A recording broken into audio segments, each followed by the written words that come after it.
Et puis elle a dit, qu'est-ce que vous voulez que ça me fasse? Ça ne m'empêche pas de vivre dehors. Et pourquoi je dis ça? Je dis cela parce que tout ce qui se fait après les conflits, pendant les conflits, n'a pas de logique.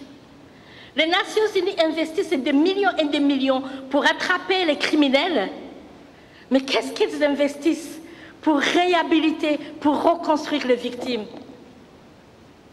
Et c'est pourtant ça qu'on devrait faire avant de courir contre des criminels qui, en général, on commence à leur courir après quand ils se cachent, quand ils ne peuvent plus faire de mal.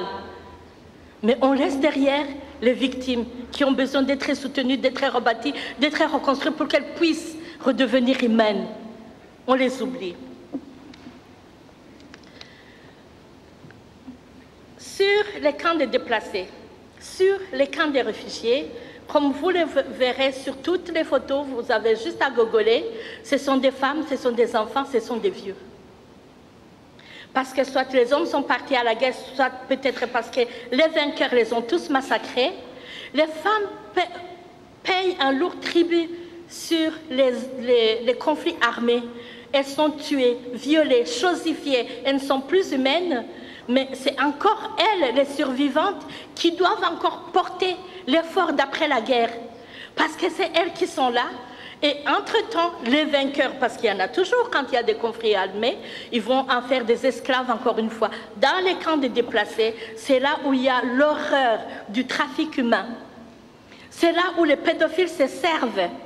C'est là où tous les pervers de la planète se servent parce que les vainqueurs sont encore dans les camps de déplacés. C'est eux qui font la loi et la femme et les enfants deviennent des marchandises. On a appris ce qui se passe en Syrie. On a vu ce que fait l'État islamique des femmes.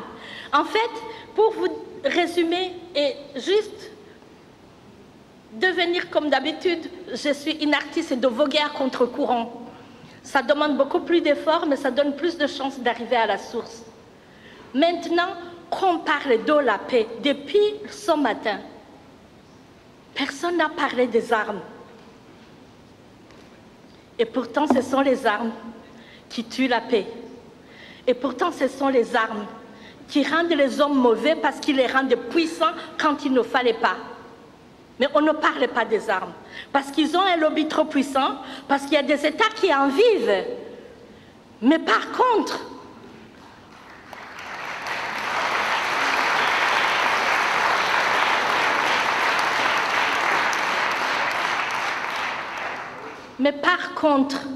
nous avons tous assisté aux négociations contre le nucléaire. Pourquoi est-ce qu'il n'y aurait pas une motivation? Pourquoi est-ce qu'il n'y aurait pas une mobilisation pour vraiment travailler de sorte que la distribution des armes de guerre soit le plus limitée possible? Pourquoi est-ce qu'une institution comme le Rotary ne peut pas se mettre debout et jouer son rôle? On le sait comment Rotary a porté le monde au moment où il fallait le reconstruire après la Deuxième Guerre mondiale. On est encore là. On a encore des choses à faire. On est en face de la destruction de la civilisation qui nous a régis jusqu'à maintenant. Est-ce qu'il y a quelqu'un qui peut me dire qu'on n'est pas en train de perdre tous les acquis qui ont régi le social maintenant? Mais qu'est-ce qu'on fait? Qu'est-ce qui va venir après? Mais ce qui va venir après, quelle place réserve-t-il à la femme? On la vend, on la tue, on la torture, on en fait un objet. Je vous assure, mesdames, vous qui êtes encore vivantes, vous qui êtes encore capables de le faire, vous devriez, c'est votre devoir, de vous lever, vous mobiliser pour que le monde, ce qui va venir demain, ne nous écrase pas. Parce que c'est ça qui va se passer.